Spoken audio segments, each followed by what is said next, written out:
Happy birthday to you. Happy birthday to you. Happy birthday, dear Star Wars. Happy birthday to you. Hey, everybody. Welcome. I didn't even know we're live. Oh, my God. Sorry. Welcome to the Resistance. I just sing. That's all I do. A little pitchy. Little pitchy. Thank you. Simon Cowell over here. Yeah. Yeah. You look, dog. Look, dog. Gotta let you go. I love your sob story about your three-legged dog, but you're not making it to the next round. Sorry. Welcome to the Resistance broadcast, everybody. I am John. This is not American Idol, so we will not be singing anymore, as far as I know. But thank you for joining us on this episode. We are live to talk to you all about the latest Star Wars news and a lot of other stuff. You know, we're going to recap Makes a Little Too Happen Day and have a good time on the birthday of Star Wars, also the anniversary of Return of the Jedi, 40 years and counting, and of course 5 years for Solo: A Star Wars Story, which we had a really fun week talking about that movie as well. And with me, as always, is James and Lacey.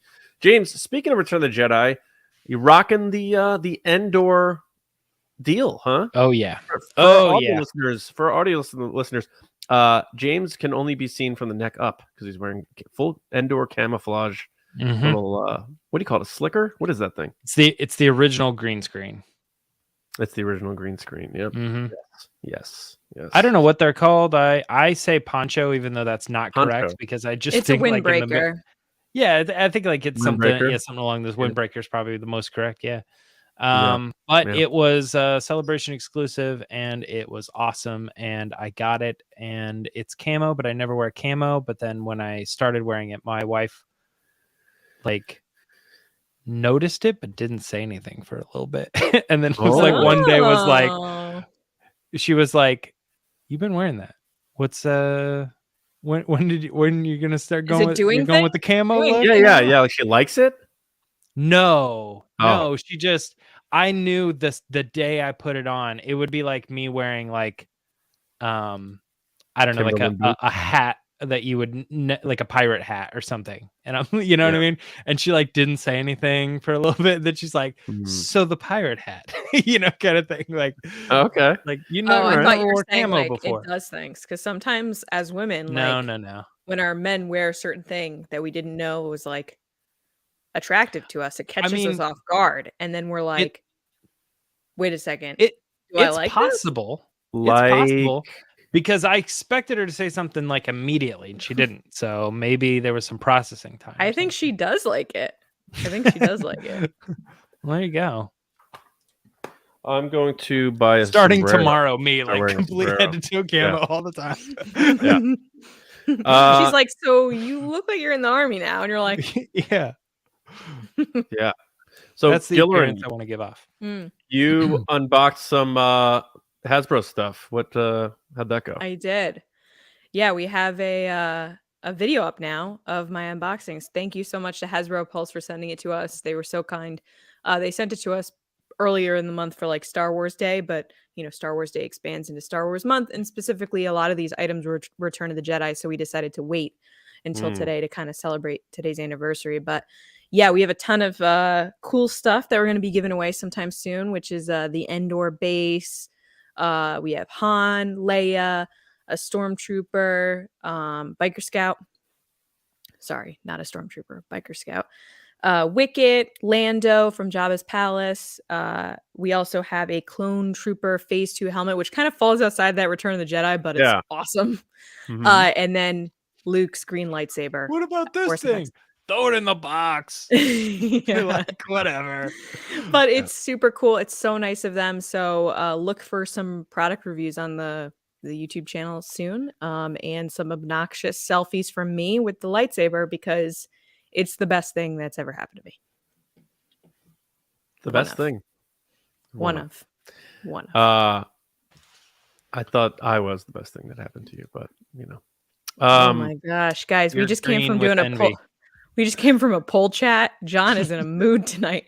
Oh my God. Just watch the poll if you're a patron on Wednesday, and you'll find out what's going on. And you'll know exactly what I'm talking about. So and I'm sure blue coconut. Be on my side. So here's the deal. Speaking of that video, make sure you do watch that unboxing video and share these videos too, because it really helps us with a lot of things that we're trying to do, including, letting Hasbro know like our audience likes these videos. So it really helps us out a great deal. And shout out to Danny's mom who's watching. Hi, Danny's mom. And all of Danny's dogs and all the whole gang, I'm sure. And I saw that it's Sue Dawson's birthday. So hi, Sue. Happy birthday. Happy birthday, Sue. Yeah, Sue's probably already a box of wine deep at this point, I'm sure. But also in terms of this video, if you are watching live, if you don't mind sharing on social media, invite more people into the base. The more people, the better, of course, and like it and all that good stuff. Make sure you're subscribed to the channel. We are slowly marching towards our next goal of 2,500 subscribers on the channel, so we appreciate that very much.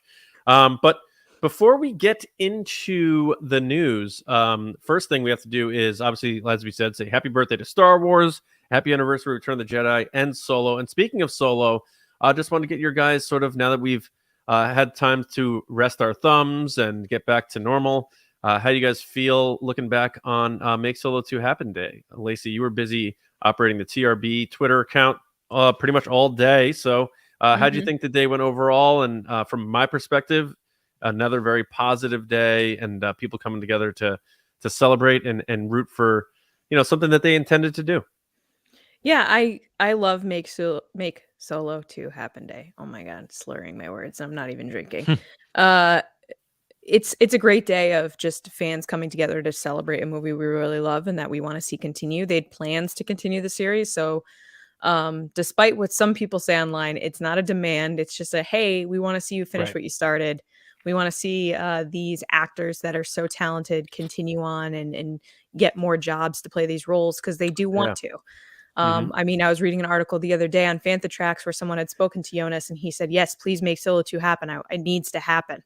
And I 100% agree. But yeah, the days are just fun because it's always interesting to me how many people show up every year that are like, oh, people like this movie? I had no idea. I didn't know people like this movie. Or the other one that always happens too is, oh, I hated this movie when it came out, but now I really love it. And I kind of regret hating on it to begin with. Or they didn't give it a shot when it came out. Or they didn't give it a shot. Yeah. So it's just nice to see fans come together, and you get to see how talented other creators and other fans are with their cosplay and their art and their fan videos and, all different types of stuff. It's also really nice to see other creators support our movement in the space and see them talk about Solo, because, there's so much going on in Star Wars on a regular basis. So anytime someone will take the time to support what we're doing or just give us a retweet, it really means a lot. And, as years go on with every type of movement, people come and go or fade off. But there's been a solid group like you guys watching right now that have stuck by us and really supported the movement. It really means a lot. And we know that if this goes on for another 3 years, hopefully not, you guys would still be there celebrating with us. And it's a good feeling day. And despite the craziness of it and nonstop retweeting and replying and making sure we get videos up and all this other stuff, it's just nice to also sit back and celebrate that as fans, we came together and tweeted over, 12,000 times on Twitter about Solo. Like, that's crazy. And I just hope everybody that was involved, including like John Kasdan and Ron Howard, see that stuff and just know, like, we want more. Yeah. It's James, I think it trended pretty much all day. It trended globally. It trended in the United States in the entertainment categories. At one point, it was the top entertainment topic going. And I think it peaked at overall trends in the United States in the top 5 for most of the first part of the day. So, and it really was all fans. Like the first year we did it, people involved with Lucasfilm were like, "Oh, this is nice," because they were shocked. They were shocked. Yeah. So they participated, and then when it like really took off, they're probably like, "Oh, we probably shouldn't be getting too involved with this." This was advocating for something that might not happen. Yeah, this year was all. It was like the end of Rise of Skywalker. It's just people, and it was just like fans and some podcasts, getting involved, and the fact that we were able to ring up that kind of numbers, those kinds of numbers, pretty cool, right, man? Yeah, absolutely. Lacey, you were talking a little bit about like the people who have kind of come around on it. And there's one thing that I don't think I've ever seen from anyone ever, which is because I've seen all the gamuts of I didn't watch it or I didn't like it, but now it's kind of growing on me, all that. I've never met anybody that liked it when they first saw it. And now that they've seen it a few more times, not so much. That's never happened. It's only ever been they feel the same way about it, whether it's high or low, like, nope, still don't like it, whatever. Or it goes up. They go, it was better than I remembered it being, or I never watched it and I do actually like it. You know, I've never seen anybody in the other scenario go the other way, or even anybody that says, I didn't think I would like it, so I watched it, and boy, was I right. That movie stinks. Like it's never happened. I've never come across it. I see people that hate on it downhill ever. Yeah, I see people that hate on it, and we definitely got some trolls here and there that were like telling us that, you know, Alden shouldn't have been Han and all this other, which I want to note that like everybody that gets thrown out there as like who should have been Han, they auditioned. Like everyone always throws out Anthony and Gruber. He auditioned for Han. Yeah. And Chris and Phil said at the panel that they saw 3,000 people for Han Solo.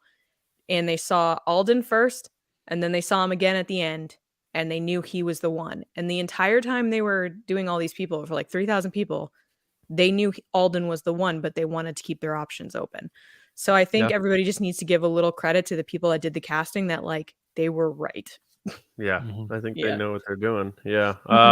But yeah, an overall really good day. Yeah, I mean, there's going to be some people who make some noise, but for the most part, if people don't like mind because even if they don't like it, they're using the hashtag, so it still counts. Yeah, and people. And I was gonna say I had one person that came at me, and I was like, I'm not really exactly sure what to say, and then like almost immediately they sort of like flipped their tune, and they're like, I mean, it was a fine movie. It was just a action adventure movie or something, and I was like, I know exactly, and they're like, I mean, it's good, it's fine, and I was like, then why did this all start with you being like, how about they fix the story? I'm like, I just think sometimes people just want to spark up stuff just to spark up stuff, but they don't even really mean it. It's my favorite was. I just like to point that out, and then the other thing to point out that I love to say is, and it feels like a little bit of like I'm super smart, and that's why I'm saying this, is when people are like, "You mean A New Hope?" Like as like the sequel to Solo, which makes no sense because Rogue One is before A New Hope. So if you're gonna say that, then you would just say, "What do you mean Rogue One?" No, that's not what I mean. Just come up with something that doesn't make any sense. You mean Attack of the Clones? Yeah, like, there is 10 years between Solo and A New Hope. That is plenty of time for adventures, hijinks, and tons of other stuff that we could see. And I think people kind of forget that. And I understand you're not in it like I am or we are, that we're like living and breathing this all the time. But I gotta say, it's a really good feeling to get to reply back and be like, you mean the 10 years in between? It's one of those lazy arguments that they copy and paste from sad boy message boards. But my favorite tweet from like the negative stuff was some guy goes, "Who's the," and I'll just say idiot for the sake of. Oh yeah, I saw one. Audience. It was all swear. Who's the idiot who made Make Solo 2 happen a thing? And blank that movie, and I quote tweeted it with Forrest Gump waving from the boat. Yeah, I saw that. But it's no, but overall though, huh? Did he reply to you? Yeah, I'm sure he did. I was curious what he said back. Was he like, "Well, you're an idiot"? Yeah. No. Right. Oh, he just wrote like it's ever gonna happen, like Alicia Silverstone. But he was cool. So surprised that you replied back. You're like, "I'm the guy." And he was just like, well, you suck. And you're like, okay. But for the most part, everyone was really positive and had a good time. And even people like who don't like Solo, clearly there was a lot of, I guess, podcasts who don't like Solo because they didn't participate. That's fine. But they sort of stayed out of the way. They didn't try to like cause trouble. Usually people are very positive about it, which is cool. So I hope everyone had a good day. Are you just talking about Christian Harloff? No, Chris. I mean, he'll take every chance he gets to smack Solo. Someone called Christian Harloff out and was like, Christian, don't you hate Solo? Isn't this hilarious? And Christian was just like this, like, no. And I just sent the gif of Lando dodging a bullet and then like a blaster bullet and then shooting back at him, and then he sent back one that he was like bobbing and weaving. It was really funny. It was well done. Yeah, that's all in good fun. But yeah, I hope everyone had a great day celebrating Solo, and whether you watched it or whatever you did, I hope you had fun online, because it's always just a good feeling type of day. So, but before we get into the news, we do have quick, the sad news, obviously, of Ray Stevenson dying so suddenly and shockingly, known in the Star Wars galaxy as Gar Saxon in Clone Wars, and of course, coming up as Baylan Skoll in Ahsoka. So he was so happy at Celebration. He was such an energy at that event. Yeah, he was, and I've liked him for a long time.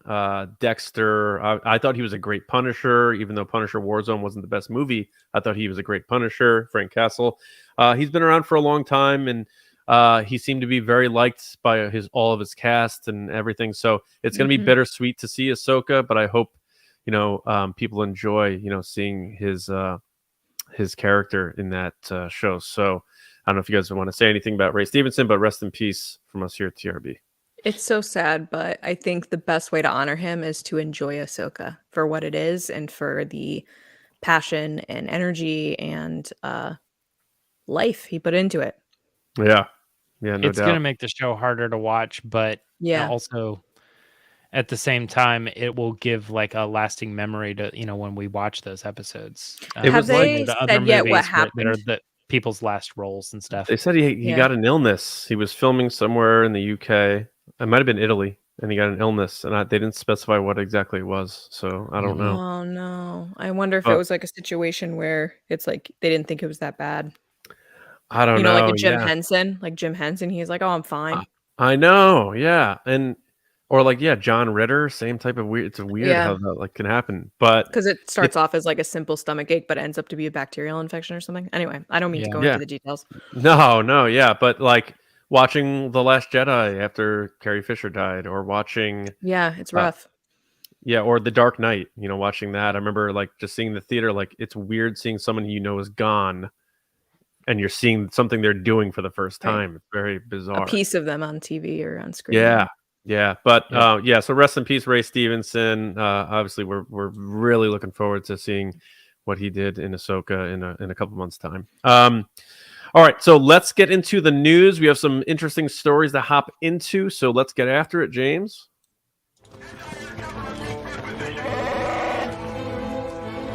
It's the Resistance.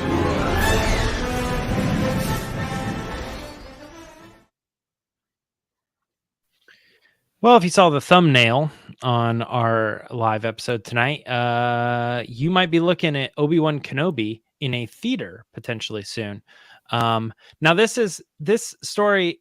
It's a little out there. It's a little wild. She was doing an interview for Kathleen Kennedy. That was doing an interview with comicbook.com, and it was talking. No, it was EW. Yeah, EW. It was EW. Okay, man. Podcast. I went looking for that too, and I was like, I don't know if this was an exclusive or not, but I don't see anywhere where they cite. Okay, gotcha. So EW. It's EW's Star Wars podcast being covered by comicbook.com. Yep. And she was asked about the potential of more Obi-Wan Kenobi, and she said, I think as of now, we are sticking to the story that is this short, 6-episode run.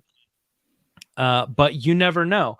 We have kicked around ideas of him being in this and other, connecting with some of our other stories, potentially even theatrical stories as well, which in some cases probably makes the most sense to, kind of return to the idea of Obi-Wan being in the theater. And we were going to talk a little bit about it. I'm going to kick it off with John on this one. John, your thoughts on Kathleen Kennedy's potential alluding to Kenobi coming back to a theater?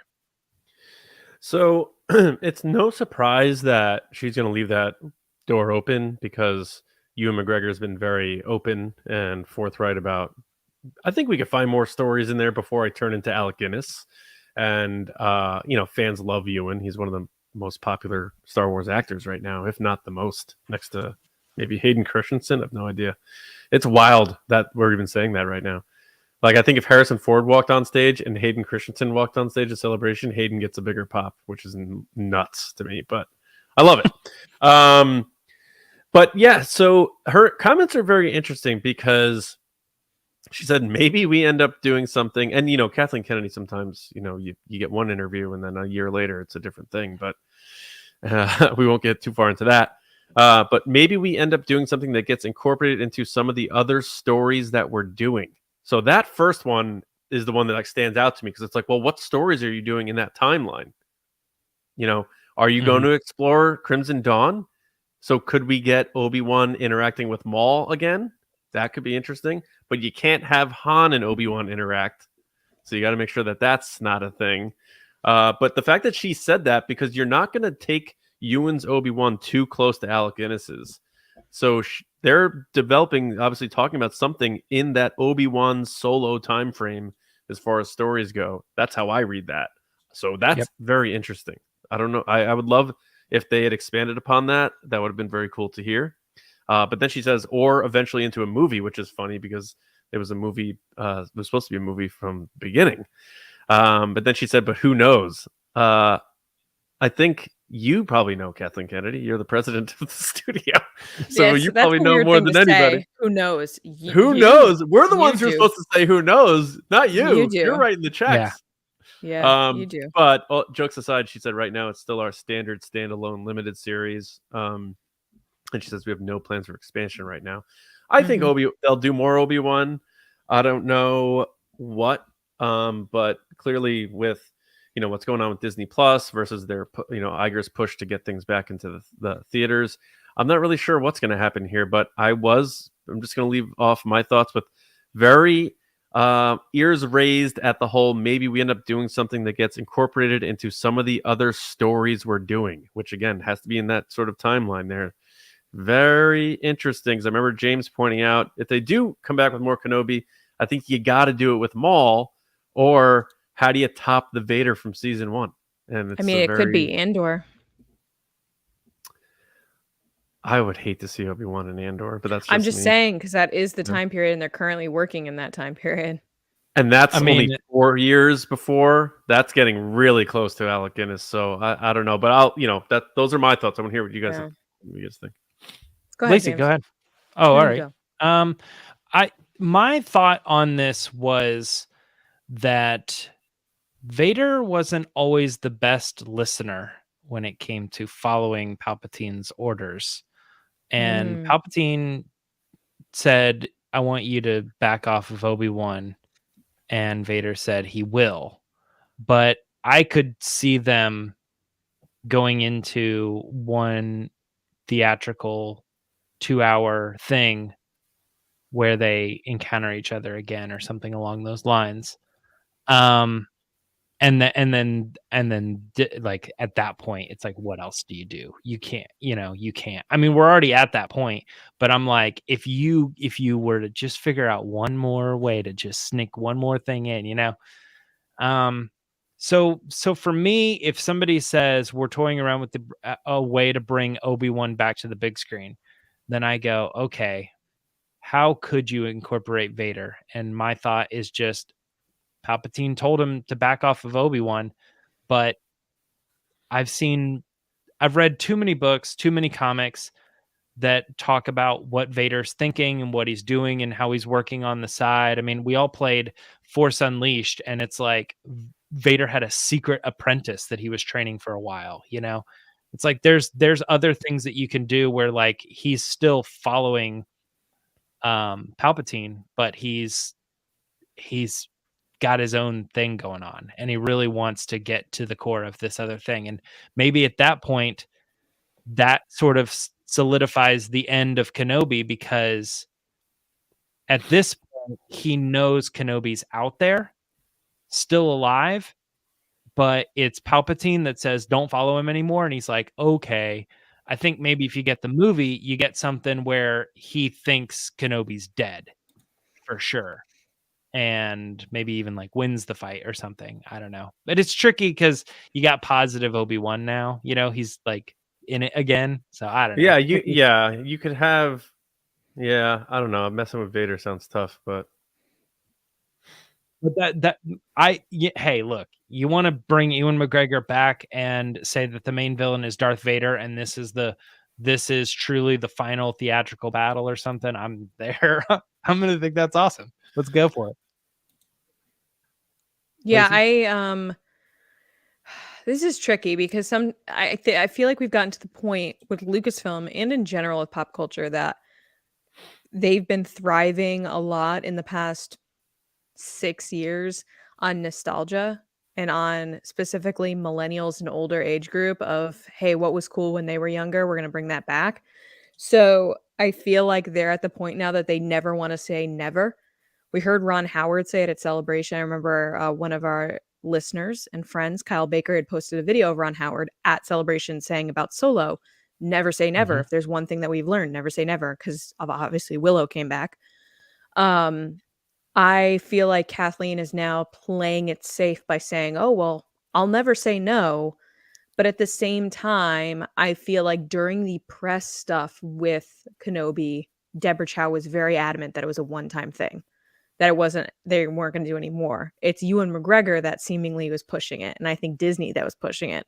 So I'm interested to see if they end up doing anything. I believe her when she says they have nothing planned right now, because they just have a lot going on from what we've gathered from Celebration. And I think that this writer's strike is causing more of an issue than they initially imagined, which it should, because these people should be paid what they're owed. But I think Disney is now realizing like, oh, this isn't going to go away anytime soon. So that's pivoting their plans. In addition to, we've talked about it before, I think Iger coming back in really switched things up. I think he really went to them and was like, what is your plan for the next 5 years? I need to know what the plan is. And they're defaulting on stuff that works. So that's why I kind of believe her that like, yeah, I'll never say no, because this is a character that everybody loves. So they're never going to say no to him, because if they have the opportunity to bring Ewan McGregor back, they're going to. I just think right now she's being honest, saying like, oh, he might fit into some stories we're telling, but we haven't really figured that out yet. Because I think they're just so focused on getting that first movie out in 2025 and getting the projects that they're currently working on done, which right now have stalled. And one other quick thing too, just from a tactical standpoint of a person in her position saying never say never, there are fans out there that are Obi-Wan Kenobi fans, and that's it. Like if they ever say like, we're done with Obi-Wan Kenobi, Ewan McGregor, he's not coming back. Those people, they leave, they stop listening. But you say never, they keep their ear to the ground. They keep their hopes up. They think that, it's always possible that they could get something else. Kathleen Kennedy has also, I believe, a couple of years ago said something like, there's always room for Solo or something like that, Yeah. But that's what they say now. They all say that. So I take it with kind that's of what I mean. Yeah. Pinch of cinnamon, if you will, a grain of salt of if, they don't want to say no, because 2 years from now, if Disney goes, hey, we want to bring this character back, then she's caught with a foot in her mouth of, oh, I said that they weren't going to come back and now they are. Yeah. So I don't think they want to do that. All right. Well, we have another story to talk about, but I want to see if we had any super chats. We do. So kicking it off is, this is quite a name, Tahura Rowe. Tahura Rowe. I'm so sorry. That is the coolest name. I'm sorry I just butchered it. But thank you so much for your super chat. This is his first super chat on the show. Thank you so much. And he said, I finally made it to a live broadcast. And he's provided that happy face with little hearts. Like, thanks for joining. That's and awesome. We're so excited to have you. Please put in the comments how to say your name so I can correct myself. And I'm so sorry. But we're so happy you're here and to talk Star Wars with you. And it's live. You never know what's going to happen. Yeah. Lacey's going to butcher more names. So next up is Freezy2324. Hey, man. Thank you again for the super chat. You're here every week, Freezy. Thank you. Freezy says, Darth Maul appearance in possible Kenobi sequel also makes Solo 2 happen. Thanks, Freezy. So we just talked about it a little bit. So if you guys just want to quickly reiterate, I think that is the only route they can go.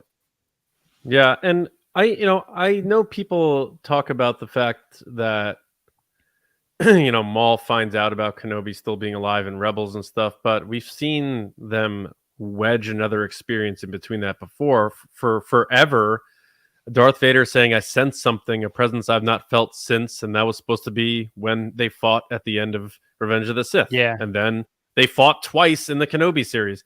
There's a lot, and the running gag about, why was Lando angry at Han? Like, how did he, swindle him or whatever? After what you pulled was the last confrontation they had. Yeah. You can keep adding that story in there somewhere. So there's Star Wars of all franchises. Yoda saying, "Luke, the last of the Jedi will you be?" And then it's like, never mind. We have Cal Kestis, we have Ahsoka, we have Ezra, we have all these as Jedi. Star Wars finds a way, and it's always using that phrase from a certain point of view. So I think there's definitely a way to get Maul in the mix. I don't know what the status of Ray Park is. That guy is a wild card. But if they have to get another actor, they could probably pull that off and have Whitmer do the voice. But you got to go big if you're going to do a villain in a Kenobi sequel. And I just don't want it to be Vader and Obi-Wan again after how they left off. I think that's how you have to leave that, because he calls him Darth again. Yeah. So you got to go big again. I think the only way you match it is with Maul. And then you could do this thing where maybe Maul gets the upper hand on that one. He leaves Kenobi for dead, and Palpatine gets word that Maul killed Kenobi, and that's why Vader thinks Kenobi's dead. Yeah, I think we were doing a what could Obi-Wan future stories be or something, and I brought up the Maul angle, saying I think that's probably the only thing you could do. Though I've kind of convinced myself that there's one more Vader fight maybe in there.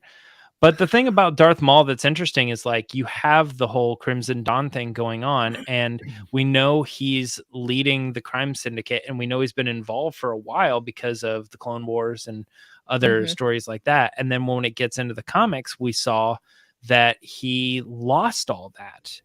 There was a point where he was like, it got taken from him, or he was defeated or something along those lines. We don't know what that story is. And I'm like, well, man, you got ties to Solo with Kira and Maul, and then Maul has ties with Kenobi, and you're looking to find something with Ewan in there. And, there's talk of the theatrical release, it's like, and she says not just a theatrical release, but she also says tying it in with other stories, and then also theatrical release. It's like all that sort of seems like it could work pretty well. And that includes throwing in Alden and Chewie without actually coming into contact with the one character they can't come into contact with, but they can be in the story, and you can reuse those characters and actors and everything, and it still be like this other thing. It could be called Star Wars: The Rise and Fall of Maul. That's a stupid name, but you know what I mean. It could be something else that isn't Solo or Kenobi or whatever. Maul. Yeah. The Rise and Maul of Maul. Yeah, so that's my thoughts. Awesome. Thanks so much, Freezy. Thank you. All right, well, let's move on to a rumor that's going around right now, and this one's coming from One Take News.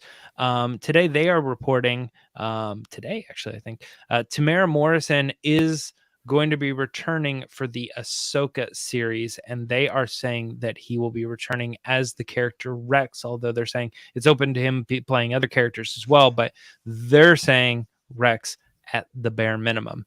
So Lacey, I'm going to start with you on this one. What are your thoughts on this rumor of from One Take News that Tamara Morrison is returning for Ahsoka? Look, Tem can play any clone, so they've got a lot of clones he could roll up into the series as. I mean, in Kenobi, he was a clone, like on Dayu. He was just like in the street begging for food and money. So this isn't surprising me, because we've already seen him as a clone in live action outside of Boba Fett. Also, I think, Captain Rex is such a huge character and role in Ahsoka's life that I think it would be weird to have her series and not have him mentioned. Just like when people say, oh, Hayden Christensen's going to be in Ahsoka. I'm like, yes, that makes sense. Like, he had a big role in her life. And if you're really having this series be a mixture of flashbacks and or kind of learnings that she's picked up over the years that's then driving what she's doing now and like where her life is going, I don't think you could have any character like that doesn't look back on what's happened to her or make those connections of why she is who she is now. And I think Rex plays into that. So this is a no-brainer to me. I know it's a rumor and we'll see what happens, but I think if they don't have any mention of Rex in there, it's going to be weird. Like, it's just kind of awkward because he played such a big role in what she does and her missions and stuff. John, what do you think? Yeah, well, it ends that silly debate about that old trooper in Return of the Jedi being Rex, the Nick Sant thing, you know. But also, you know, Rex lives, right? And I think this feels like one of those, and not to take anything away from One Take News, and you know, we're just saying it's a rumor because it's not officially reported. They've gotten some things right, some things wrong, and they seem like good people. But this seems like one of those where it's like they're doing a live action Rebels follow up, and it's like exclusive Chopper is going to be in the Rebels live action series, and you're like, oh, safe cool. bet. I kind of assumed that would happen. Yeah, right. So they already have the actor. He's, you know, been in several of the shows. They filmed that Ahsoka series in the same place that they filmed Boba Fett, the same place they filmed Mandalorian, where he was. So takes a flight over to Southern California and does some scenes as Rex. Makes a lot of sense to me. And maybe it's even like, maybe he pops his helmet back on and he's doing voice work, sort of like Pedro Pascal's doing, you know. But I think it's cool to see, because I know there was like rumblings about, oh, Tamara Morrison he was supposed to be in Mando 3 and they cut him out. What's going on? And if he's in this, it sort of dispels any sort of like rift or anything. So I think it'd be cool to see him again and adjust my brain, knowing like, okay, that's not Boba Fett. Okay, that's not Boba Fett. It's not Django. That's Rex. That's Rex. It's I Rex. mean, seeing him with a white beard, that's gonna change. Yeah, and seeing him play Rex for like the first time after people have been like wanting it, it's also be pretty cool. So I like that. Yeah, I mean, I'm big into this. My first thought is exactly what you said, John. Like, obviously, it's sort of a strategic gamble on the part of a leak site, you know, or someone who could report something exclusive. Not saying that it isn't true. Not saying they don't have information. Right. But it reads like it could be like if you're someone who's just sort of I don't know, not really sure about these types of things, you could be like, well, that also feels like it would just be a good guess. But it sort of reminds me that there's a pretty good chance that Rex is going to be in the series, which I kind of forgot because of all the focus that they've been putting on Hera and Sabine being in the show. It kind of you know, and Ezra as well. I mean, it's all the Ghost crew, but it's like when we first heard that Ahsoka was a possibility of a show, or it was first announced, I think we were all kicking around ideas that of who would be in there, and Rex was always one of them. We would be like, oh, that's the first live action Rex. That would be really cool. And you know, Tamara Morrison, like there's the whole situation with him in Book of Boba Fett season 2, and then he was supposed to be in Mandalorian season 3, and that maybe did or didn't happen. You know, it's all kind of confusing, and he seems like he's getting kind of the short end of the stick here. I think that if you're gonna bring him back, you know, he doesn't always have to be Boba Fett. He has so many options of characters that he can bring to life. Let's give this actor, this person that we love, just more opportunities to make fans happy. So yeah, I'm 100% on all of this. Yeah, love it. Yeah, Matt in the comments makes a good point. He says if we don't they don't call Tem back again, we'll hear about it. They'll absolutely hear about it, because after Mandalorian, he was very adamant. That was like, look, I was standing by my phone. They told me they were going to call me, and they never called me. I was like, that's cool. I like the older actors. They are not afraid to be like, well, he thinks it's his time, rightfully so. Like, hey, I didn't get to tell my Boba Fett story the way I wanted to tell it, and he was probably promised something for Mandalorian season 3, and it just didn't come about. But even his like thoughts on Boba Fett published that he was involved in the show before he showed up in at the end of The Mandalorian. He showed like they had him credited as Boba Fett. Yeah, or something. Yeah. Whatever it was, obviously his team and his everything were like, yes, I'm playing Boba Fett again. It's like they just don't care. It was one of the many there doesn't need to be an announcement. They just say it. Going into season 2, it was one of the many people that were thrown out there. And he's like, I want to come back to Boba Fett and do Boba Fett things. I'm like, yeah. Well, speaking of The Mandalorian, it was revealed today via The Hollywood Reporter that Pedro Pascal is most of the time not the guy in the suit on the set of The Mandalorian playing Din Djarin. He's in you've seen him before. It's these Hollywood Reporter roundtables. There's a lot going on with the writers as well. If you have time to watch them, watch it. Yeah, it's great. Yeah, it's cool. It's surreal almost. It makes you feel like you're sitting at that table and you're looking around, you're like, why is Robert De Niro having a conversation with Ray Romano? Like what is happening right now? They're very much when you watch that, you're like, oh, this is what they based season 1 gallery on. Oh, because they've been doing this forever. And then they did the gallery with like Jon Favreau and everybody. And I was like, it looks like the Hollywood Reporter roundtables. Mm-hmm. Yep. So Pedro Pascal was involved in one recently and was asked by Kieran Culkin about the voice acting aspect of the show. And, he came out and he's like, it's not me in the suit. It's these other guys. They do a great job. I've tried it on. It wasn't that great. He makes some jokes there. But at the end of the day, he says, you got to give credits to these guys because they're doing the stunts and they're making the character, they're bringing the character to life on screen. And at this point, and he used like that one extra little thing that he doesn't 100% it. He just says it's basically a voice acting job. It's mostly a voice acting job. I think it's just one of those things where more and more people are going to learn that. They kind of hinted it. They've been hinting at this for years, and it's becoming more and more out there. This is just another piece of evidence that people can say, when they're at a party and they're like, oh, Pedro Pascal, he's great in The Mandalorian. And somebody be like, well, actually, he's not the one who's in the suit. John, what are your thoughts on Pedro Pascal and his comments here? Yeah, so for diehard fans, we already all knew this. But like that party you're talking about, James, a lot of people don't know that. Yeah, so they see The Mandalorian, and even people post like a GIF of The Mandalorian like doing a certain pose, and they're like, "Man, Pedro Pascal's so good." And it's like, yeah, that's not him though. That's Brendan Wayne. But I don't like this. I like The Last of Us. I wish Pedro was in the suit more, and I wish they took his helmet off more because he's such a good actor. And if you just look at the short amount of scenes that he's been unmasked in The Mandalorian, I know people are going to say, well, they're so good because there's so few of them and they're so special. I understand that, but we got none of it in season 3, and who knows about season 4 going forward.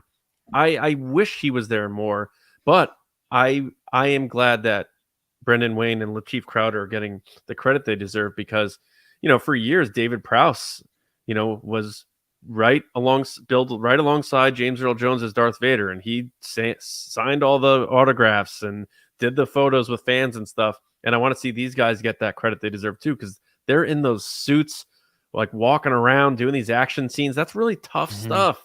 I'm not saying Pedro's not holding his worth, because you got to deliver the lines, and you can easily make some Star Wars dialogue sound really bad if you're not good.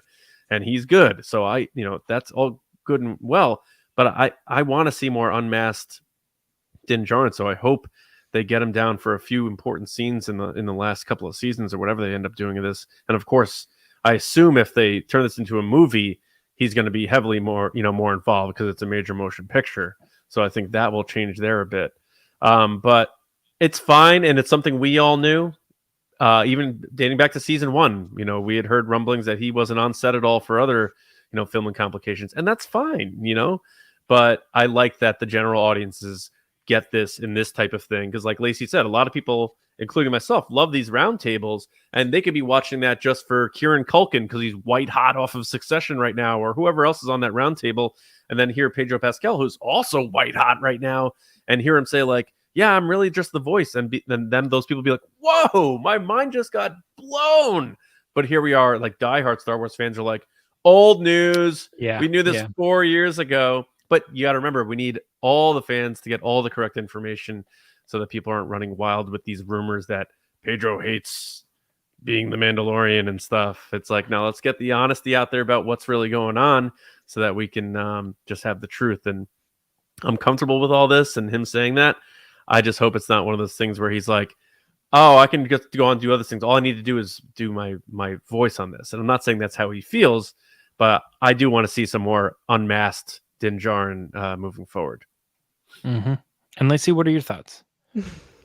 Honestly, my thoughts right now are about that time I met Kieran Culkin in a New York City bar. And I was hammered drunk. And he was kind of a jerk. And that's what I thought about how he was such a big jerk. But admittedly, so I was kind of What annoying. did you say to him? I Did you offer him a Pepsi? No. He's in Scott Pilgrim, which is one of my favorite movies, and I went up to him and said, "Hey, just wanted to let you know I loved Scott Pilgrim."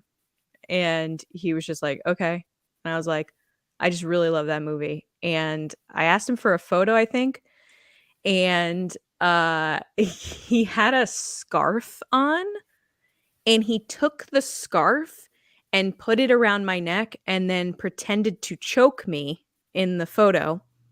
Very uncomfortably, and then left. So he's Roman Roy. Yeah, it was a weird interaction, and I remember it so vividly while also like it's a blur. And he was dating Emma Stone at the time. Oh, this is that story? Yeah, so when he was there, I remember in my head going, "Oh, he's dating Emma Stone, so she might show up," and she did. And she was much nicer. She was very nice. But now I noticed you said you were really drunk. I was very drunk. Now, you know, sometimes in like those movie flashbacks, I was 23 at the time, to my defense. So it's like in Wolf of Wall Street, Leo like thinks he like got home normal and got home safe, and then they show you how it really happened, and he's like crawling down the stairs. Oh, it was honestly like Lacey's like, I love Scott Pilgrim. I'm not even, this isn't me exaggerating. It was probably the worst night I've ever had drinking. And I tried to get into a cop car and demanded to take me home, thinking it was a cab. And the guy said he was going to arrest me. And my now husband at the time was just dating me. And he had to tell the cop that he was like, no, we're leaving now. And my best friend was there with us. And I remember Matt turned to him and was like, "Is she like this all the time?" And my friend Santos is like, "She's never been this bad." I think I got drugged, honestly, if we're having an honest conversation. I think I got drugged at that bar because it was a speakeasy. So it wasn't like a legit bar. It was like a sketch bar. And yeah. It was a wild night. But every time I see him, I just have like, I'm sweating. I have like emergency embarrassment. Wow. Yeah, but he was kind of a jerk. I get it though. I was annoying. Kieran, anyway, come on the pod. What were we talking about? Pedro Pascal, who Pedro Pascal doing the voice. Yeah. He would never do that to me. He'd be so kind. He'd probably get me a water or something. Pedro doing the voice is not surprising to me. I mean, we've known this for a while, and I think this season more than previous seasons, I love how the chat is blowing up about like how messy I was at 23. Look, I was a disaster, guys. I'm not who I am now. I wasn't who I am now. Anyway, so Pedro, or what was I saying? Going back. This season, season 3 of The Mandalorian, I think Brendan Wayne was pretty honest that most of the shots were him. I think he was pretty adamant all season it was him. Like he kept showing in his social stories and on Twitter and specifically on Instagram, he would share screenshots and be like, "Oh, this was a fun one." Or he'd share photos from Disney, like the poster we all loved where he's like flying off to the side. He was like, "Oh, this was a great shoot to do with blank." So I think for me, it was like a no-brainer just because he was so openly transparent that like he was in the suit the most. And look, I get it. This is probably the biggest role he's ever had in his life. So why not live it up and say like, yeah, that's me. Yep, that's me. I did that. That was awesome. I'm doing this. Because it leads to more roles and or like comic convention stuff. So I get it. But I agree with John. It's a little disappointing to hear that Pedro isn't in the suit. And then even though he kind of made a joke of it, like just for him to say like, yeah, I didn't really like the suit. You're like, oh, you want people to like, you know, you want Batman to like being Batman. You want Captain America to like being Captain America. I don't think there's ever been a Batman that liked the suit though. That's fair. They don't like the suit, but they'll say that it feels cool to wear it. Right. Yeah. You know what I mean? Hey, it's not comfortable, but man, do I feel cool when I'm Batman. But that being said, I get it. I think he's, you know, as they say in this interview, he's really like white hot right now. He's like the actor that's in everything, which weirdly enough, he's also in like mobile game app commercials for like Merge Mansion. It's like so weird, but he's doing all this probably stuff. What do they call that? Where you pay for the thing? You Cameo? pay for a celebrity to say something. Cameo. Yep. Is he on Cameo? Yeah. I doubt he's on Cameo. I have no idea. This is like literally a mobile, like he plays a detective in the commercial and he's like, I've discovered the case of blah, blah, blah. Okay, and I'm like, okay, skip story. Right. This is weird. I see a lot of like Cameo mobile ads because they just pay for like so-and-so from The Office to say they play the game or something, you know? I just love, by the way, that I've moved on to Pedro and people in the chat are still being like, what other things has Lacey done? You don't want to know. You don't want to know. Anyway. Yeah, it's a little disappointing because you want him to embrace the role more, like have more, like even if it's just one of the days, he's like the role the whole time. Especially because season 2, he did give some of the best performances. Like that Bill Burr episode is still one of my favorite Mandalorian episodes because he takes the helmet off and Bill Burr is magnificent. It's just so well acted. And it's well acted in scenes that are so simple. Like they're sitting at a table talking and it's so powerful. And I feel like when that scene happened, I was like, this is why they got Pedro. This is why they chose him to be the Mandalorian. And I see the behind the scenes stuff of him doing the voice acting with like pillows and stuff. And I'm like, oh, this makes sense. He still does it. Like he's full acting. I'm not downplaying voice acting because voice actors sometimes have to act even harder than live action people. And we talked to Taylor Gray about that because you don't see the characters at the time and you don't see who you're reacting to. You have to make it all up in your head. It's just different when you're on set, I guess. And I just would love to see his face more. And I feel like because he's not on set, it kind of gave them a reason to be like, okay, let's shove him back in the helmet really quick. Because I felt like that resolution happened very fast where it was like, oh, I'm going to go to Mandalore. Okay, I'm at Mandalore. Okay, I'm there. Okay, I'm never taking my helmet off again. And I was just like, it felt like they summed it up very quickly. And now I know why, because they needed him to get the helmet on back. Yeah. Never take it off again. I think we had speculated on that because of all those reports of him having to film The Last of Us during the filming of Mando season 3. And we had said, like, we're probably not going to see a lot of Pedro in this season, unfortunately.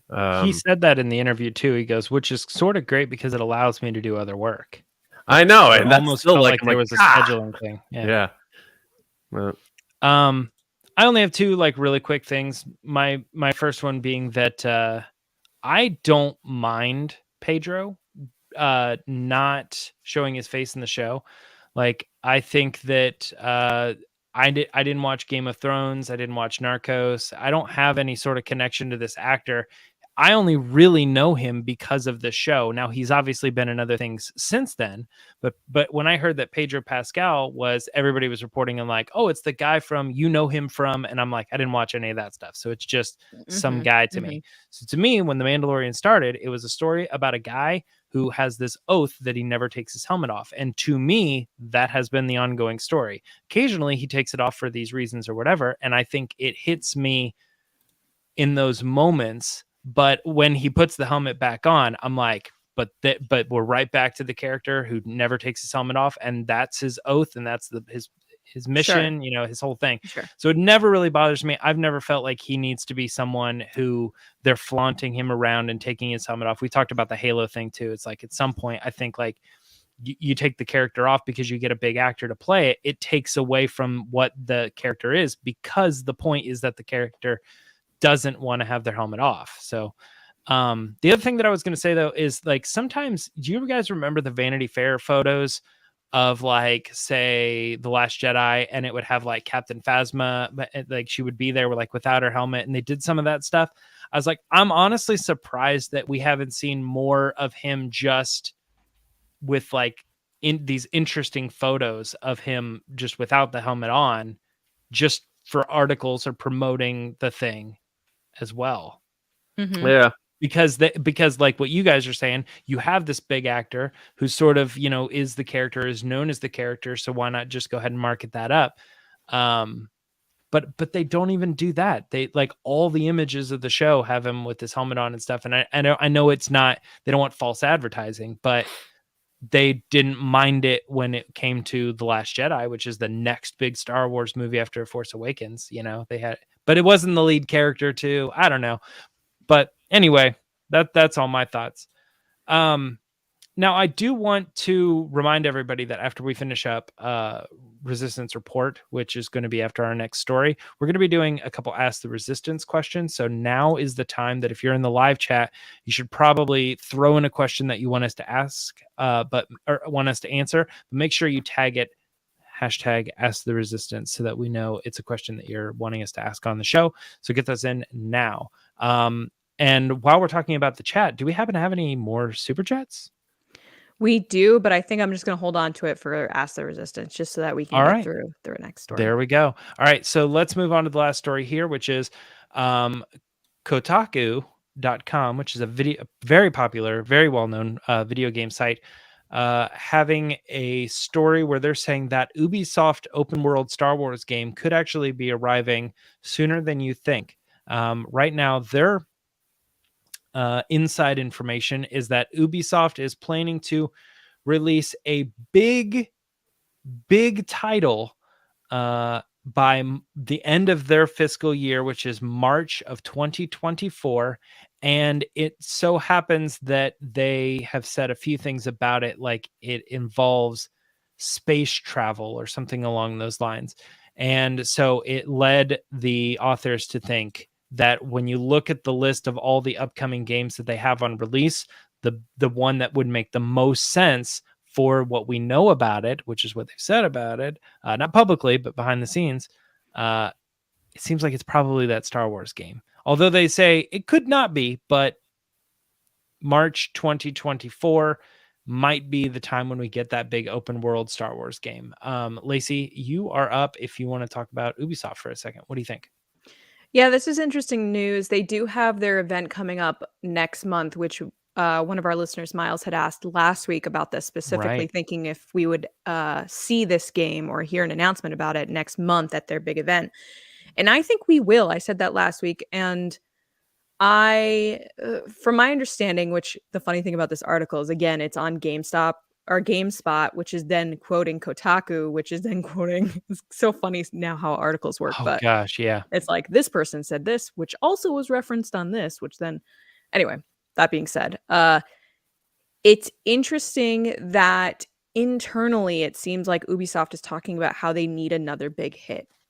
They haven't had a real big hit since Assassin's Creed, so they're looking for something to kind of fill that gap. And they've had, major layoffs. They're making cutting costs and stuff like that, which they've told their teams and stakeholders and whatnot. So they need a big hit. And if you're going to get something that's going to make some money right now in video games, at least, if you're looking for some type of fandom in or franchise, Star Wars is it. I mean, look how Jedi Survivor's doing. Just the Battlefront games, they're moneymakers because Star Wars fans, myself included, want to jump into those characters in a virtual space in video games. So the idea that they're making this open world game is awesome.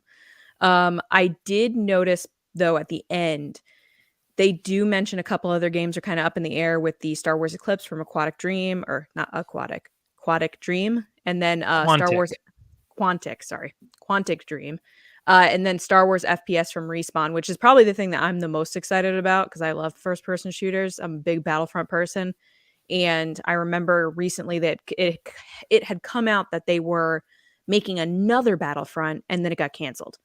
And basically they were almost done with it. And they were like, no, we're not going to do that anymore. And it's just like, why would you do that? Just release it. As Star Wars fans, we're always looking for more, right? But I think an open world game could be cool too. So I'm on board. The idea that you kind of make it your own and you don't have to necessarily follow a story. Like some people like those kind of story mode games like Jedi Survivor. I'm not one of them. I just like to shoot stuff and kind of explore. That's what I enjoy. John, what kind of a gamer are you? Are you a big open world kind of guy? Oh yeah. Yep. I like not having pressure of like gotta get to the next level. Like yeah, I just want to like pop around in the package. What are we talking He about likes here? open world so much that he doesn't go into video games and he's out in the actual world. Is how much he likes open world. I'm going to Sonic right after we record tonight. Patrons will get that in about 5 days. I like the Lego Skywalker Saga where you can kind of just bop around, do your own thing. But I like the idea of an open world game, sort of like a Grand Theft Auto scenario or like Batman Arkham City, where you can really just go adventure around and look around. And both games still have the story, but you don't have to play to yeah, you're not limited to the wall of the like that level. Like if I want to go to Kessel right now, I just go on my ship and I fly to Kessel or whatever that is on their maps. But because like GTA was so fun sometimes where you would just be like, let me get 5 stars and have the entire government come after me and I'm going to crash these cars and do all this crazy stuff and not worry about the story. Sometimes you just want to have some fun. And I like that, but also it having a story. So I think it'll open the net to allow people who don't like the pressure of beating a game or the difficulties of a game. And you could have that story element if you want it, but also you can just explore the galaxy, maybe learn a few things too, and have some fun. So I think this is a perfect game for Star Wars. I'm really excited to at least see the early footage of it and hear about it. And it's certainly something that would be on my eye if I was to buy another Star Wars game. It feels like a long-term game because they could have the story, and the story everyone will play through it really quickly, but they'll want to play the modes, and they can add more things. They could add more levels, more ships, more fun things to do within that world. Like one day another thing just came and landed on this planet, and you can go and explore it and have fun with it. It seems like that makes sense. As far as it coming early this year, I tried looking into this. So the first trailer, the first teaser for Jedi Survivor, not the announcement necessarily, I don't really know how that lines up, but the first teaser trailer came out almost a year exactly to the day that the game was released. That's a different studio, but that's kind of how Lucasfilm operated in a game world with a game like this, a big major a AAA title or whatever. Then I looked at Ubisoft specifically, and they have the first trailer for an Assassin's Creed game, I believe, came out yesterday. And they announced the date of the game being released in October, which was a lot closer. That's like more like a 6-month cycle.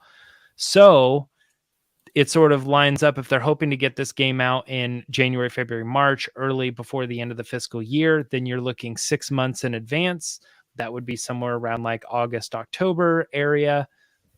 It seems feasible. It seems like this might be the case that there's like, hey, we operate on a 6-month promotional period to get ready for that game. So I don't know. I say let's go for it, and I'm excited to see what happens with it. And they also just obviously want to give Survivor a little bit of time to breathe. They wouldn't want to release this game like tomorrow. The games, it would be so crazy. So you got to give be time for Survivor to be its thing and sort of dwane out a little bit.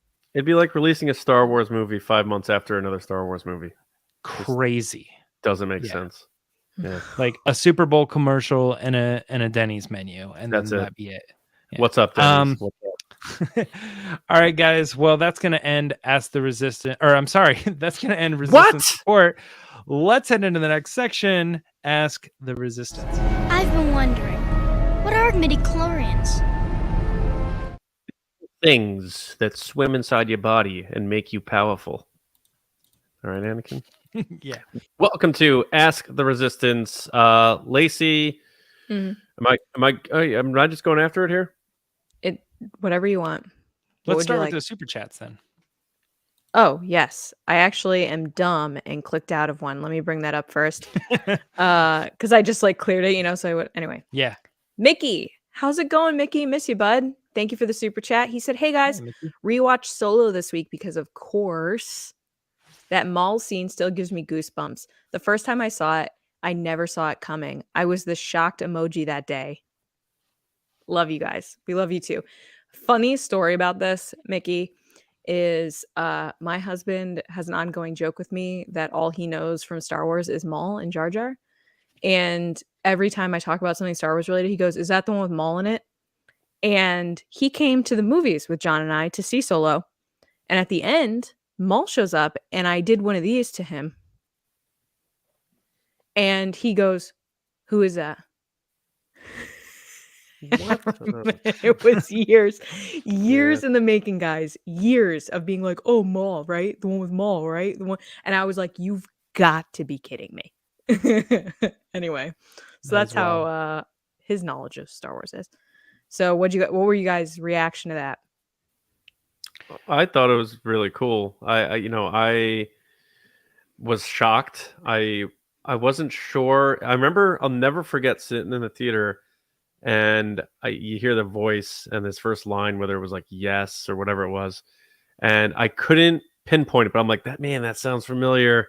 And then you see like the mechanical leg as it starts to pan around, and then when he you see his face before he even takes the hood off, you're like, "Oh my God, Maul! Holy cow! What are they doing with this?" I can't wait to see where this goes, because it's the end of the movie. So it's like one of those post-credit scenes, but it's in the movie. Like, it gives Come you to me on Dathomir. Yeah. And it's like, it's right there setting up the next thing that we still haven't gotten yet. But I just remember being like, wow. That was my reaction. And for me, it's one of those things where like, it's one of the reasons like I like Star Wars, when they can take two stories and connect it. And I think obviously that like our culture has become that with Marvel. Like anytime you're ever watching the Thor movie and then like, you know, Captain America's in it for a second or something, you know, they show up for a fight scene or something. It's always like, "Oh, my two favorite things." Like now all of a sudden you see them together. It's like this crossover world. There was something really special about watching this movie and totally just getting lost in like the Solo and Chewie adventure and all that. And then to the very end, there literally is, but I want to say there's literally no reason for the guy from the Phantom Menace to show up. And yet the Phantom Menace is on screen again, you know, and they do well, that's why Matt had no idea who it was, because he knew in his brain the music. Yeah, he knew in his brain there was no reason this guy's dead. And I think that was part of his joke. So then I was just like, and he was like, "I don't." Yeah. And I remember dealing with a bunch of fans being like, "So Solo's before Phantom Menace?" And we're like, no, you know, there was that whole ordeal for a while. And I'm sure everybody listening in the chat right now and everything all had to deal with it, because we're Star Wars fans enough to know, but our friends were not. Yeah, our family was not.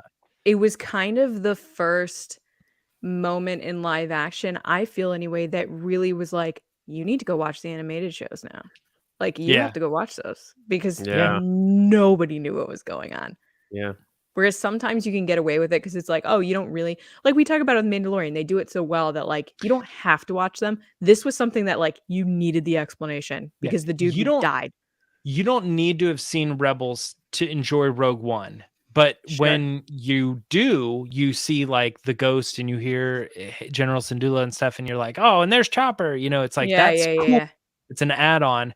But for the first time, I think we even speculated about something along this. We're like, it just doesn't make any sense, like why that character would be there, because you just confuse fans. And I'm like, stop worrying about fans and let the people who don't know just find out. You know, they'll find out 10 minutes after the movie. They go, "So when does that take place?" And then it's like, the friend will fill them in and it's all good. But so do it for the story. Yeah. Yep. Well, what else do we got? All right. We've got Myers House. What up, Myers? They said, "What do you want to see with the announcement of the movies going back to the origin of the Force? Hashtag Ask the Resistance." I'm going to start with John on this one. John, I know you were one of the people I was probably the most excited for. I think you and James both were, for James Mangold's an origin movie. So what are your Mhm. thoughts on what do you want to see? I want to see something very just organic and fresh. I don't want it to be anything too complicated, though. I like the idea of the Force being mysterious. Mhm. I don't imagine it's going to be one of those things where if it's that far back where they're like computing midichlorians. So this is going to be one of those things where they're like, we don't know what this is, but we have to figure out how to harness this thing because it could be very dangerous. So I think there'll be like one of those sort of like people who are like the voice of reason in that movie who don't necessarily have connection to it. They're like, you need to, this thing can really just destroy our whole galaxy if we don't understand what to do with this. And then you'll have people who are like awakening to it. And I like the idea of the origins of the Force still feeling very mysterious. I don't need a big bang sort of thing where it's like, that's where the Force came from. I want the origins of the Force, but I want it to be the first realization of it in Star Wars, but not have it fully explained as to how it came and where it came from. You mean like Han Solo? What do you mean? The name Han Solo. Huh. I'm making jokes. By the way, this is Jeremy Myers. Oh, yo, what up, buddy? I figured it was. I didn't want to. Yeah, He's I didn't in the want chat it was going, his house. it's me. It's Jeremy. I thought it was. oh. Yeah, I thought it was the Myers house from Halloween. But No, it makes sense. This is probably his YouTube account, and all of his family gets on. It's the Myers house. Yeah. Yeah. But no, this is one of these things when you say the origin of the Force, I imagine that the Force predates life. You know what I mean? Obviously, or like human life. So it's probably more something along the lines of discovery of the Force. Right. And in that case, it starts to make me wonder, like, what does this movie look like? Because it might be very pulled back from what Star Wars is. They're not going to have hyperspace travel because that didn't even come around until the High Republic, or like, right around that time. So it's like, they're not going to have that. I don't really know what the mechanics of like ships and things. So maybe not even like flying ships or space travel much. No lightsabers? No lightsabers. I was like, unless you're going to see the first building of a lightsaber, but probably by the end of that movie, I would think, unless they you also got to think you got to get through the whole Force stuff before you can explain the process of the lightsaber. Probably not going to have people using the Force. Maybe, I don't know, maybe there's one guy who does it and then he teaches someone and then the kid like turns on him and then he's the villain now. And it's like the old master versus the apprentice thing. I don't know, but whatever it is, like it all seems like it's going to be so different from Star Wars, and they're just going to use terms that you're familiar with. It's almost got to be a completely different movie, and it might not even feel like Star Wars, but it's going to be called that because we went back that far. So I don't know. I'm interested in it for sure. I think you guys gave good answers. I honestly haven't even really thought about this movie just because it's like I don't even know what story I would want. It's funny when you like have priorities. Like I'm immediately thinking about the Daisy movie and like where that's going, and I've fleshed that out in my head. But these ones I haven't really thought about. But I think it's gonna be cool. I'm excited to see Indiana Jones. I've heard mixed things online, so hopefully it's a fun movie. That's the point, to have enjoyment and a good time. It doesn't necessarily have to be like, critically acclaimed and crazy serious, which I never think of when I think of Indiana Jones, but for some reason people have like put it on this pedestal that has to be a certain level of I don't know, originality or something. I don't know. Anyway, that being said, James Mangold, from what I've seen so far, has done an amazing job. I really love Logan, so I could see myself liking this. I think he's good at his job. And the idea that he was originally going to do a Boba Fett project and then came back to do this, I'm all for it. I like the idea of people cycling back into Star Wars because they care about it so much. So I think it's going to be good no matter what. All right. We miss you too, Jeremy. Hope you're having a good time. Yeah, wherever you are. for sure. All right. Next is John Forsyth. What up, John? He said Natalie Portman says she would be open to Star Wars. That was a big story this week. She said she was coming, but she'd be happy to come back. She hasn't gotten a phone call, which they always say, but she's happy to come back. Mind you, Lars said the same thing and he walked out on stage as Thrawn. That's all I'm going to say. Odds are we see Padme in a flashback in a Disney Plus series or in Filoni's movie. So what do you guys think? James, I'm going to start with you. Do you think we're more likely to see her in a Disney Plus series? If so, what series, or in Filoni's movie? Oh my gosh. It's so funny. I didn't really consider flashbacks because when she came out with this, I was like, I don't know why people are running with this at all, because she's Because just it's saying like people she's love open to Padme. Star Wars, just whatever. But there's no way to incorporate this actress in the story at all. But flashbacks does solve that, and we've definitely played in that world. I mean, we just watched Obi-Wan Kenobi and we saw that exact perfect time period of Hayden and Obi-Wan, and they pull it off. That they took us right there, and it wasn't like I mean, it was like multiple scenes in that episode. It was the same scene, but it was like we were there, and there was a lot of acting and dialogue and everything in there, so it And he's doesn't in the surprise suit. me. Yeah, it doesn't surprise me at all if you were able to pull that off again. This is a weird answer to this question, but I'm gonna say if they ever do bring back Ewan, it could be you could incorporate a flashback with Natalie Portman in the flashback. So whatever the Obi-Wan Kenobi character does next with Ewan McGregor is the thing that I'm saying. That's where Natalie Portman is tied in, and maybe all of this is connected because she hasn't said anything for years, and now all of a sudden she's like, I would come back if they asked me. I mean, it's like maybe there's conversations. The only thing I've really seen her in is those SNL skits that are hilarious, right? It's the only thing that she's ever referenced Star Wars in. Other than that, it's always been very much, I feel, this was a great point, James, very closed off. Like she's been very much like how John Boyega is now, honestly, about Finn, where she did the was same like, thing with I've Marvel. moved on. I've moved on from this. I'm ready to, I'm doing other things. And then all of a sudden now it's sure I'd be open to it. You're like, yeah. That was the same thing with Marvel. She said, no, I'm done. I'm not returning. And they went all the way to Endgame. And it's like, this is the one to show up for, Natalie. And she didn't. They showed her from the back. And she's like not in the movie. And then suddenly she comes back and does like a leading role in another Thor film. It's like people didn't really enjoy either. Well, that's fair. But I'm saying like what switched in her mind where she's like, yeah, I'm done with Marvel. I don't want to show up for Endgame, those movies, whatever. And then all of a sudden she's back.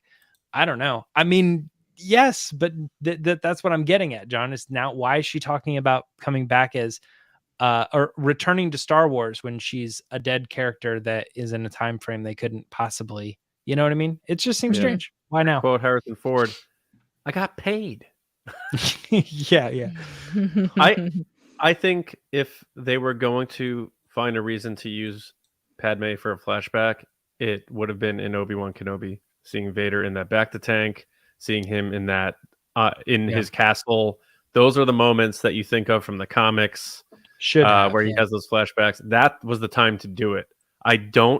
I can't think of another time in any upcoming project, unless they do some Vader series, which would be probably pretty cool, where that would have been a better moment than using it in Obi-Wan. So for that reason, I don't think they're going to do it. And if they did do it somewhere else, then people would be like, why didn't you do this in Obi-Wan when clearly he's having these thoughts about what happened? That would have been the perfect time. He's in that back to tank. He looks evil. He looks angry. He looks tormented. Or he's sitting by himself in his office, in his castle. Those are the moments you give those flashbacks. Why are you going to do it over here all of a sudden? So I don't think so. I think this was just more of a polite answer, a very quick answer, nothing too like deep in terms of her had like that she had thought about it a lot. So I don't think it will happen, only because I think if they would have, like I said, Obi-Wan would have been the exact perfect spot to do it. I couldn't have answered that better. I think they both gave great answers. So I agree. I think it's kind of weird that it's happening now. And like John just said, there were multiple opportunities that it would have made sense. And I feel like they missed that chance. But hey, maybe they know something I don't, which they definitely do. Okay, one last question. Yeah. One last question coming from Caroline, one of our newer commanders on Patreon. Hey, Caroline, how's it going? Hey, Caroline? She said, do you think Jude Law will be a good guy? And this is Jude Law in Skeleton Crew, for those that don't know. Will be a good guy, bad guy, or morally gray? I imagine it's a Fagin from Oliver Twist situation, if you will. John, I'm going to start with you this time. Do you think he's good, bad, morally gray?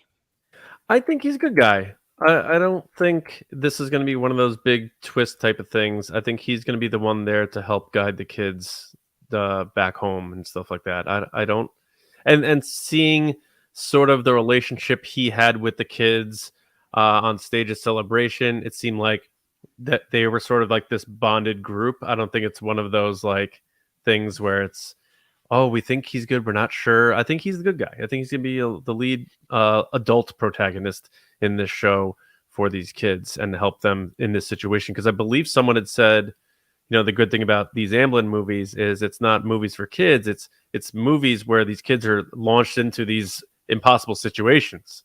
E.T., Goonies, that type of stuff. Like they're in serious situations with like dangerous people, and that's what this is going to be. And he's going to help them get through that. And I think those pirates and all that other stuff, those are going to be the bad guys. So that's my guess, and that's my hope. Because I don't think everything needs a twist. I think sometimes there's this feeling that there needs to be a twist these days. So I'm going to say no. I think he's going to be a good guy. James? I think he ultimately will be a good guy, but the way I see it going is that he carries himself like a bad guy, like boo, to the kids, and then they kind of are scared of him or whatever. I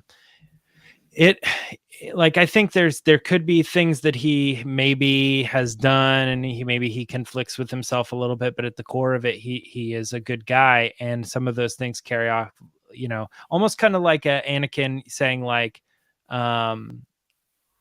questioning Qui-Gon, like, what's with the laser sword and stuff, and he's like trying to piece them together, and even Qui-Gon's like, perhaps I killed a Jedi, like he's admitting he's murdered someone, perhaps I killed someone, blah blah blah blah, and it kind of just adds this mysterious dark thing to his character to protect his true identity, which is that he actually is this like hero type person or something.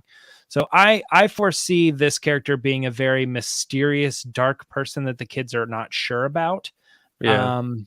But at the core of it, probably a good guy who is at the end of the day wanting to help them out and do the right thing. Yeah, Caroline, I think this is a great question because as someone that really likes Jude Law, he usually does play a good guy. I know he played a bad guy in the Marvel movie, ultimately, but I know him from a lot of like rom-coms and stuff like that. So I like to think that he's a good person. And like Jen said, I think the kids need someone to lead them. We've talked about this before on the show. I feel like he is kind of like a Jedi, or like was a Jedi, leaning towards that side, and he's kind of like in hiding, but then I view him kind of like an Aragon of Lord of the Rings, like a guy that's kind of hiding, but then steps in when he needs to. Like he keeps to himself, but then like he ultimately is the hero they need. So then he takes charge and it becomes the leader. That's how I'm seeing his character. I might be totally wrong, and it might just be my own expectations of wanting Jude Law to be a good guy. But I guess we'll see. I don't know. I think it's pretty dark if you have someone like him who has openly said that he works with the kids a lot throughout the series, and then have him turn on them. That's dark. And I just couldn't see that in like an Amblin type thing where they have someone that's with them the whole time. I think characters like that, you have a moment where you second guess yourself, like, I don't want to get involved with these kids, but then you realize it's the right thing to do, like the Mandalorian. So I kind of feel like that's the vibe. What's the name of the guy in the Goonies who has like the deformed face? Sloth. Yeah. It's like they Baby spend Ruth? half the movie like making him like this monster and this scary person that the kids are all scared of. And then like when you actually like get to know the person, or it's more revealed that person is actually like has decent qualities, and the backstory to the character is almost like, oh my God, he was dropped and all this, like Pigeon Lady in Home Alone 2. Or the old man Marley in the first one. Yes. Yeah. I was trying to think of some examples. Like, I know they're out there. I'm like scrambling for stuff. But I know there's a million out there. Scary person that inevitably like wants to help you and out. And it's always the story of the kid's story. Child. It's a good story. Yeah, the child is unsure of things, or don't judge a book by its cover, or don't assume, the worst. Give people the chance to prove you wrong type thing. Yeah. Or the first Home Alone, actually, now that I'm thinking, it's like the That's same what story. John said. He said the pigeon lady from 2, but I didn't. And then the guy, hear it. the first guy. And then And Old the Man guy. Marley. Okay, yeah. Yeah. Oh, yeah. All Marley. right. Oh, yeah. Oh, I didn't know the name. All right, yeah. Yeah. Mommy. All right. But yeah, I think this is a great question, Caroline. Thank you so much for that. And Michelle, of course, brought up The Holiday, which is the best, one of the best rom-coms of all time. So thank you, Michelle, for bringing that up. We should watch that. We should watch that. I watch that movie all the time and not at Christmas. All the I've time. never seen that movie. John, it's so good. It's so good. It is a prime example of they made the romantic interest Jack Black, and you think of that and you're like, what? And he is so incredibly charming that he owns that film in a role that, like, you would think Jude Law should be in that spot, which he is in a way. It's Kate Winslet, right? Kate Winslet and Jack Black, yeah. But he is so wonderfully perfect, and it's good. It's such a good movie, and the soundtrack is the best. I watched for Super Mario Brothers. I watched Jack Black's Jack Black talks about his 10 most iconic roles. Does he talk about The Holiday? Yeah, it was one of them. Yeah, that he talked about. Yeah, he's so good in that movie. He really is. Like he's why so he took the job and when he was on set and he's on with Kate Winslet and it's like, oh, she just got off Titanic. What am I doing? Like you just were with Leo and like now I'm here. Yeah, he did. He carried his own. He was so great. But anyway, guys, thank you so much. I think that's going to wrap it up for us, The Resistance. But we really appreciate it. Please make sure to like this video, comment, subscribe. Also, share this on social media. Share it on Twitter and Instagram. Let us know how you're watching, where you're watching. We love to see it and we'd love to share it. Back to you, John. Yeah, thank you everybody for listening or watching. However you're taking this in, we really appreciate it. Spread the word. We can't thank people enough who, listening to us and supporting us means a lot, but also just sharing it, whether that's on social media or telling your friends about us. It really helps us out a great deal. So thank you. And make sure you are subscribed on your preferred audio platforms as well. I'm just checking our numbers on Spotify right now in terms of ratings because we were getting closer to the next milestone. So we're 19 ratings away from 500 on Spotify. So if you have Spotify, just look up The Resistance Broadcast and rate us, hopefully 5 stars. That'd be awesome to hit that next milestone soon. And it helps people also find us in searches. And we've been seeing a lot of growth. So it works. And it only takes a couple seconds. So that type of stuff means a great deal. So subscribe and spread the word. We appreciate it. And if you want to support the show also, patreon.com/resistance broadcast. We have a lot of great content over there. People are talking about Lacey's stories in here. Check out our Q&As. We have a lot of crazy stories that we get into because we answer questions about non-Star Wars stuff. But our tiers start at $5 a month. So hop over to patreon.com/resistance broadcast. And if you're able to support us, it would mean a great deal because it allows us to do what we do now, but also improve what we're doing and expand upon our content moving forward. And we're always working on things behind the scenes. So special thank you to our generals and spice runners on Patreon: CARMELO, John RISI, JETTA Rosewater, Frank Grande, Darth Hurricane, Nick KRATZ, Christian Morales, Brian Smith, Matt CHITTY, DANI, Mike Ramori, Matt Heath, Brendan McLaughlin, Count PEPTO, Sneaky Zebra, Aaron Ellington, Micah Harrison, Colin Cormier, Haz Aslam, Jolton Jedi DiMaggio, and Diana. And our Spice Runners: David Probus, Neil Shaw, Kendall Gelner, Dave Hornack, Thomas Hennessy, Andrew Staley, Jeremy Myers, who was in the house, and Michael Fry. And a bunch of others are also in here, of course. But thank you all so much. We hope you enjoyed this episode. And have a great Memorial Day weekend. We will have an episode coming out on Monday on Memorial Day. So you can watch it while you're barbecuing, swimming, whatever. Listen to it. Sonic. Telling your family, listen, I got to check in with TRB. It's Memorial Day. But we're going to have a pretty cool episode on Monday for you, as well as always. We're going to talk a little bit about some what ifs in Return of the Jedi. So start thinking about that. But from the three of us here, I'm at Johnny Hoey on Twitter, and my movie pod, Just Like the Movies. We just put out an episode on the first Iron Man, which is 15 years old, if you believe that. Lacey, where are you at? People can find me on Twitter and Instagram at Lacey Gilleran and on TikTok at It's Lacey Gilleran. And then after this video, if you haven't seen it yet, hop over to my unboxing from Hasbro Pulse of all the recent cool stuff from Return of the Jedi and a little bonus item that's not Return of the Jedi, but equally cool. And stay tuned for more giveaways coming soon with some of those items. But I'd appreciate it, since we did work with Hasbro on that, if you could just give it a like, give it a comment, show it some love, please. Yeah, absolutely. James. Yeah, you can find, if you want to talk to me, I'm on Twitter and Instagram, both at Myra Trunks. So check me out there. Awesome. All right, everyone, have a wonderful holiday weekend. Be safe, and we'll see you Monday on Memorial Day with another episode right here on the Resistance broadcast. See you around, kids.